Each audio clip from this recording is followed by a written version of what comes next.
This is the Independence. Well, we think crazy is the new normal, especially if you're Dennis Rodman. He's in North Korea practicing some basketball diplomacy. And this morning he was asked about an American detained in the Hermit Kingdom, and he had a bit of a meltdown.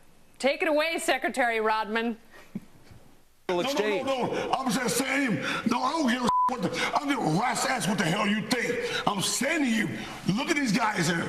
Look at them. Yeah, but listen, ain't no shield. I got it. Let me do this. Really, I'm gonna tell you one thing. People around the world, I'm gonna do one thing. You're a guy behind a mic right now. We are the guys here doing one thing. We have to go back to America and take the abuse. Do you have to take the abuse? Well, we're going to take it. Do you, sir? Let me know. Are you going to take the abuse? We're going to get it. My God, I can smell the vodka from here. Can you get concussions in basketball? Our party panel must have some thoughts on this commie in training.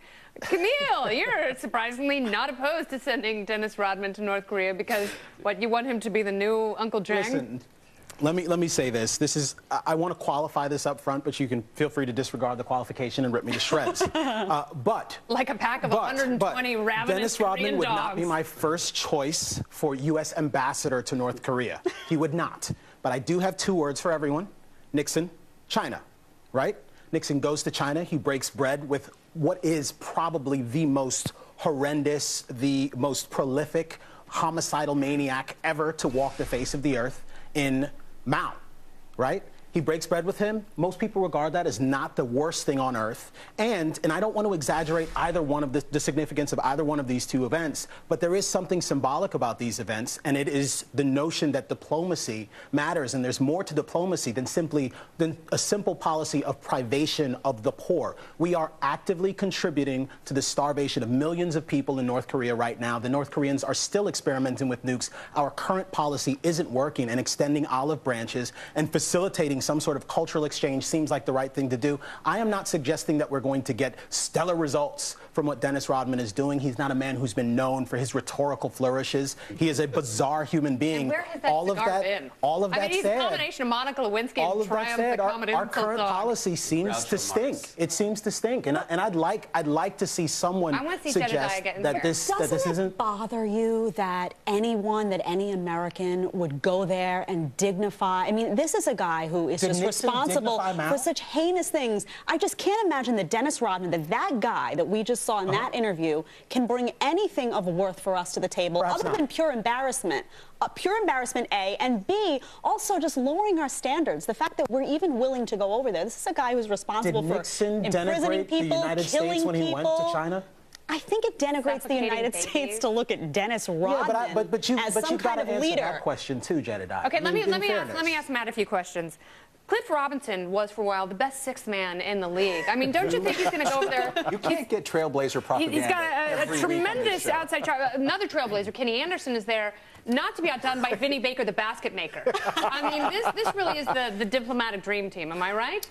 Should we talk about Sam Bowie and Bill Walton's broken feet? Or are we going to go that far? No, Nixon was a president. He was fighting Cold War. There was a divide and conquer geopolitical. By the way, a philosophical basis. I mean, I don't know that Dennis Rodman has written the Six Crises. All of it's fair. The thing about twisted totalitarian regimes, and this is true everywhere, this is true in Cuba, this is true in Venezuela, this is true all over the world, Saudi Arabia, they attract a certain kind of twisted American kind of tourist, rubbernecker, who will go there. The ones who piss me off the most of those, and I agree with you, I want more Americans everywhere. I want us to get rid of the Cuban embargo tomorrow. I was in Cuba. The thing that Cubans need more than anything is just to hang out with outsiders and get real with people and get some money. The thing that is upsetting is when privileged people from America go and hang out with privileged people in totalitarian countries, and it ends up kind of justifying what they do. They're sniffing the jocks of and by the way, totalitarianism. Jennifer Lopez plays, some dictator's son's birthday party, and she's maligned in the press, but we're supposed to accept. I'm not saying Dennis Rodman saying that he's throwing down. I haven't said that we should celebrate Dennis Rodman. I'm not suggesting that. I'm only suggesting that our current policy isn't working. This, symbolically anyways, does represent some sort of step away from that. We have troops that are stationed in Korea. How long should they be there? It's expensive. Well, I mean, that's another ineffective. question outside of Dennis Rodman. I don't think we have to legitimize Dennis Rodman's alcoholic rants. Rich, get in here, my friend. I'm glad Matt is bashing the privilege. I want to bash celebrities. What is this phenomenon of celebrities thinking that they're diplomats and humanitarians? I mean, what's next? Vanilla Ice going to Syria? A has-been trying to do diplomacy? Dude, that would be awesome. Vanilla Ice? a rap cultural exchange in Syria. Collaborate and listen. Where's the representative from the Obama administration doing this work? Well, that's a different question. And would that be an embarrassment to the United States in the same way that it was an embarrassment to the United States apparently when Richard Nixon visited China? No, the question is, should a celebrity So then we're all saying that we would like to see, so what we're all saying is that we'd like to see a representative from the Obama administration go do what Nixon did in China. Okay, I'm glad we can all agree. That's wonderful. I win. Okay, here's one difference. Dennis Rodman is clearly broke and out of his tree crazy. So he's making a lot of money to go to North Korea. It is I don't know how much money a capitalist enterprise. I don't know how much money Dennis Rodman in the 1990s. Bringing up Trailblazers, can you have any personal insight that you gained from being up close and personal? Oh, did I say personal enough? Yeah. How is this possible? You can't even get a TV show in this country, let alone how. Like, he's not even a current celebrity. And that's what boggles my mind. There's also a fear that someone like Helen this Reddy's going to go over next. She's going to go to Burma. She's going to go to Burma, right? Yeah, she's not even going to call it Myanmar.